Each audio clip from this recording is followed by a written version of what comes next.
galing-galing ng Pinoy. Ang galing-galing ng Pinoy.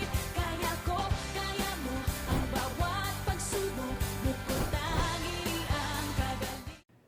Ano nga yung... Oh, ba't mo binabasa yan? Ikaw na nga i-feature namin eh.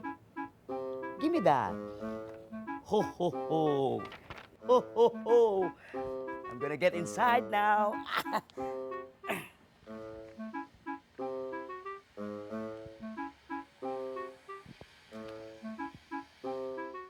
Oh! Wow! Ang ganda! Ang dami-dami Santa Claus!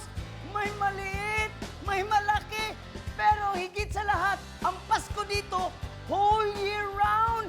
Ako, ang gandang dito! Parang ramdam-ramdam ko na yung Pasko dito. Baka, ang daming regalo dito. Akatin nga natin dun sa taas.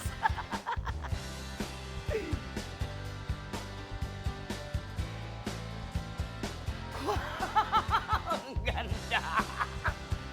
Guys, dito!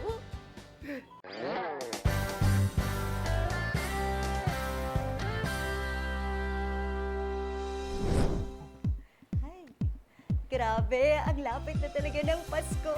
I can feel it. At dito, sa Casa Santa ng Jardín de Miramar, sa Antipolo, tila mas damang-dama pa natin ang Pasko dahil sa dami ng Santa Collection nila. Wala ngayon dito sa Pilipinas ang may-ari ng Jardín de Miramar, kaya sulitin mo na PH ang pag-iikot mo diyan. Hi, Arian. Hello, magandang umaga sa'yo.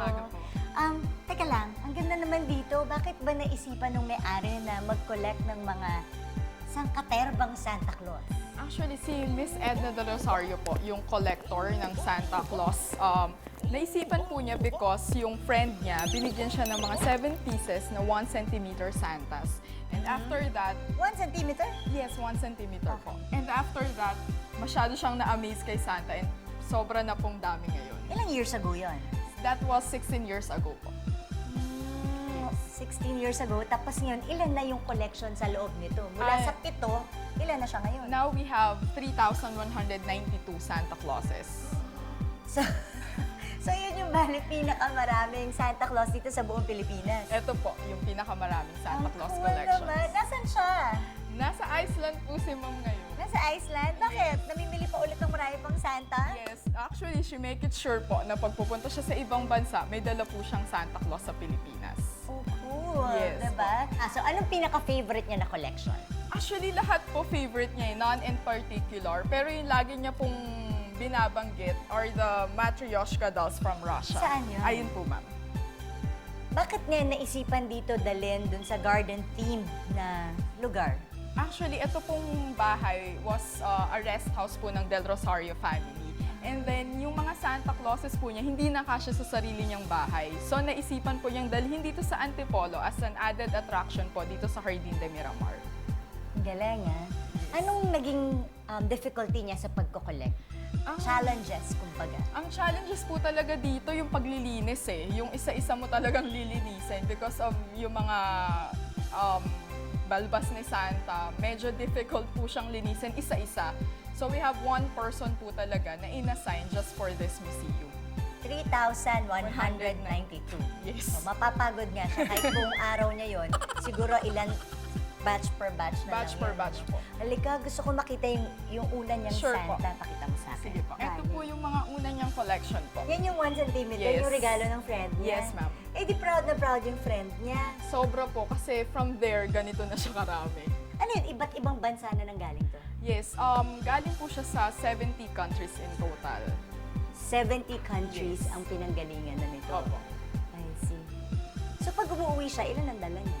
Minsan po, kasi naghahanap po siya ng parang very, kakaiba na Santa. Ayaw po niya yung magkakaparehas yung itsura, ganun. So parang, at least pag sinalo niya sa ibang Santa, madi-differentiate pa rin.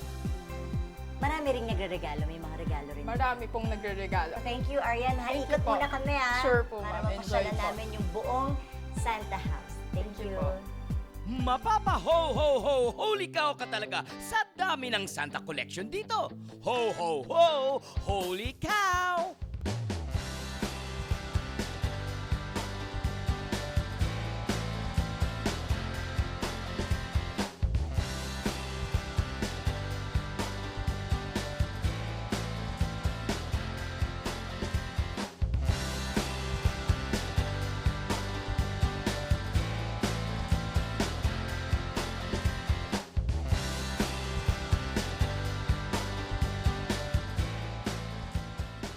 Di makakait na Philippine record na ang dami ng collection ng Santa dito sa Jardín de Miramar.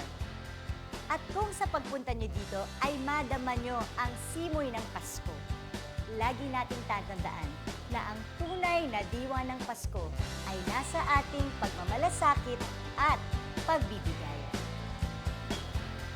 Age, Ooh, ligayang Pasko. uy, thank you. Ang sweet-sweet mo naman, Gary. Ako po, si Bernadette Herrera D. para sa Philippine Book of Records. Ang galing